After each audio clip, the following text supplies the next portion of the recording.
মক্কার জমিনের মধ্যে দুইজন প্রভাবশালী ব্যক্তি আছে, একজন হলো উমর ইবনুল খাত্তাব, আরেকজন হলো আবু জাহল ইবনে হিশাম। আয় আল্লাহ, ইসলামের এই ক্রান্তিকালে আল্লাহ আপনি এই দুইজন প্রভাবশালী ব্যক্তির মধ্যে যে কোনো একজনকে ইসলামের ভিতরে এনে ইসলামের তৌফিক দিয়ে আয় আল্লাহ ইসলামকে শক্তিশালী করেন। হযরত ওমর রাদিয়াল্লাহু তাআলা আনহু ইসলামের দ্বিতীয় খলিফা। ওই 10 জনের একজন ওমর রাদিয়াল্লাহু তাআলা আনহু, যাদেরকে আল্লাহ তাআলা দুনিয়ার মধ্যে জান্নাতের কি দিয়েছেন, সুসংবাদ দিয়েছেন। সাহাবায়ে কেরাম সবার জন্য তো জান্নাতের সুসংবাদ আছে, পাশাপাশি বিশেষ 10 জন সাহাবীর ব্যাপারে আল্লাহ রাসূল বিশেষভাবে বলেছিলেন এরা জান্নাতি। 10 জন সাহাবীর ব্যাপারে আল্লাহ রাসূল যে কোনো সময় বলেছিলেন আবু বকর ফিল জান্নাহ, ওমর ফিল জান্নাহ, উসমান ফিল জান্নাহ, আলী ফিল জান্নাহ, তালহা ফিল জান্নাহ, জুবাইর ফিল জান্নাহ, সাদ ইবনে আবি ওয়াক্কাস ফিল জান্নাহ, আব্দুর রহমান ইবনে আউফ ফিল জান্নাহ, সাঈদ ইবনে যায়েদ ফিল জান্নাহ, আবু উবাইদা ইবনুল জাররাহ ফিল জান্নাহ। এই 10 জনের নাম বলে আল্লাহ রাসূল বলেছিলেন এরা সবাই জান্নাতি। তার মাঝে একজন হলেন কে, হযরত ওমর রাদিয়াল্লাহু তাআলা আনহু। তার ব্যাপারে রাসূল সুসংবাদ দিয়েছেন যে ওমর জান্নাতি, মৃত্যু হবেই তো জান্নাতে প্রবেশ করবে। ওমর রাদিয়াল্লাহু তাআলা আনহু ইসলাম গ্রহণ করেন 6 হিজরিতে। নবুয়তের আল্লাহ রাসূল নবী হওয়ার 6 বছরের মাথায় হযরত ওমর রাদিয়াল্লাহু তাআলা আনহু ইসলাম গ্রহণ করেছেন। ওমর রাদিয়াল্লাহু তাআলা আনহু ইসলাম গ্রহণ করার পূর্বেও তিনি একজন প্রভাবশালী ব্যক্তি ছিলেন।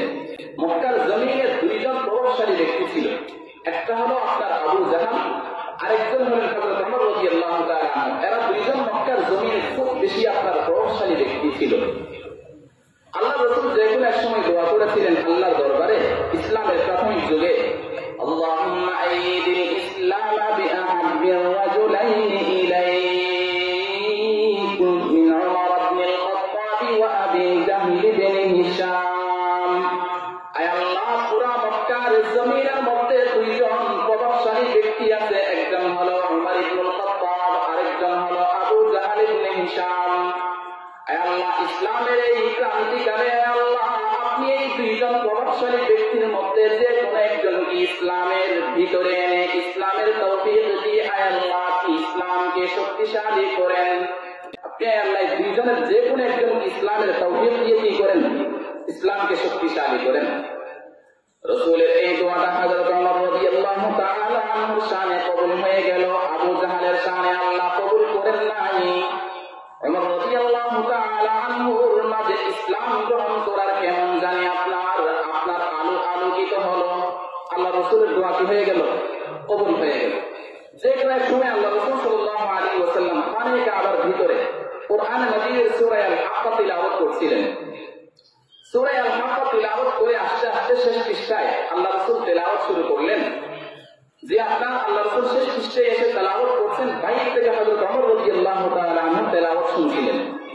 ওমর রাদিয়াল্লাহু তাআলা আনহু বলেন, কি ব্যাপার, যে ভিতরে এসে কে যেন কি করছে, এত মাধুর্যপূর্ণ তিলাওয়াত, এত সুন্দর তিলাওয়াত কে করে এটা?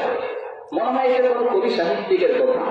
কোরআনকে ওমর রাদিয়াল্লাহু তাআলা কি মনে করলেন, কোন কবি সাহিত্যিকের কথা মনে করলেন।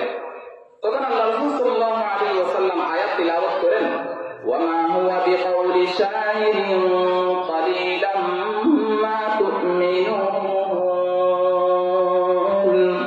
ওমর রাদিয়াল্লাহু তাআলা আনহুর দিলের মধ্যে যে জিনিসটা আসলো, আল্লাহ আমার রাসূলকে জানিয়ে দিয়েছেন, হে রাসূল আপনি বলেন এই কোরআন কোন কবি সাহিত্যিকের কথা নয়, কোন কবি সাহিত্যিকের উক্তি নয়, এটা তো মহান আল্লাহর নাযিলকৃত কিতাব, এটা তো মহান আল্লাহর নাযিলকৃত গ্রন্থ, মহান আল্লাহর নাযিলকৃত কথা। এটা কোন কবি সাহিত্যিকের কি নয়, উক্তি নয়। তবে ক্বালিলাম মা তুমিনুন, আল্লাহ এই কথা বলার পরেও অনেকে আছে যারা এটা বিশ্বাস করবে না, যারা এটার উপর ঈমান আনবে না। যখন আল্লাহ রাসূল এই আয়াত তিলাওয়াত করলেন, ওমর মনে মনে যেটা আল্লাহ আনলেন সেটা আল্লাহ রাসূল বলে দিলেন। তখন ওমর বলে, মনে হয় মুহাম্মদ কোন জাদুকর। আমার মনে যেটা আসলো আমি মুখ দিয়ে এখন উচ্চারণ করি না, সেটা মুহাম্মদ কেমনে জানতে পারলো, কেমনে বুঝতে পারলো, মনে হয় মুহাম্মদ কোন জাদুকর। এটা মনে আনতেই আল্লাহ রাসূল সামনে আয়াত তিলাওয়াত করেন, ওয়ামা হুয়া বিকাউলি কাহিন ক্বালিলাম মা তাযাক্কারুন। জাদুকরের উক্তি নয়, এটা তো আমার আল্লাহর, মহান আল্লাহর নাযিলকৃত কিতাব। তবে তোমাদের মাঝে খুব কমই আছো যারা এখান থেকে শিক্ষা অর্জন করবে, নসিহত হাসিল করবে।